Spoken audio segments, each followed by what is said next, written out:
Hey there. So it's the day after Thanksgiving, and everybody knows what that means.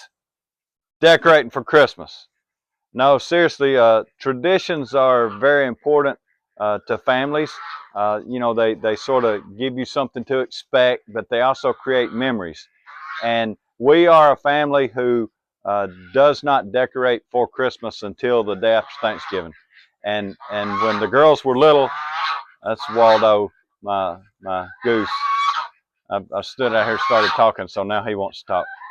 But when the girls were little, Rochelle and the girls would go shopping on the day after Thanksgiving, that Black Friday, and and so I would decorate the outside of the house while they were gone, and then they come home and it's sort of Christmas, and it's part of that Christmas spirit, if you will. Nowadays, I do a lot of my Christmas shopping online in the middle of the summer because that's when a lot of the good sales are on, and so I still try to decorate the outside of the house the day after Thanksgiving. I may not get it all done in one day now because I'm a little bit older and a little bit slower, and then Rochelle's responsible for decorating the inside, and she'll take about a week, and just slowly it'll sort of transform to Christmas. But I was just going to share that, and then I was hoping that I might figure out how to put a camera out there and do one of those time lapse kind of things, so you sort of see as I go. But I broke my GoPro camera when I was in Hawaii, and so I don't have that camera. So I don't have another device that's able to do that. One of these days I'll figure it out and make sort of those kind of videos for you.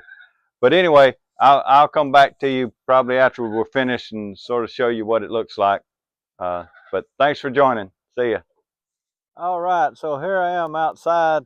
Been putting up the Christmas stuff. It's actually two or 3 days later. I think that day I got most of the stuff up here with my daughter, and then next day we went shopping. Next day was went to church and cooked muffins. So it's like 3 days later. Today's Monday. So I started this on the day after Thanksgiving, which was Friday, because we decorate Christmas right after Thanksgiving. You can see, I'm hoping you can see this, lights there, and then the little green garland with bows. That's sort of a simple way that I do Christmas. A little bit more fancy in the front, I guess. I have these jingle bells, I guess what you'd call them, that hang down. You might see one hanging right there where my plants are usually hanging, and then a large one right there to put some little red lights in. It looks pretty neat at night. And then around to the edge over here, got a little wrap around the pole there, down to the back deck. And then I also put a wreath on the barn. So that's sort of a Christmas tradition we have. Day after Thanksgiving, getting this up, and then it'll probably be the end of this week before we have the inside decorated. But I guess being traditional, that's what works for me mostly.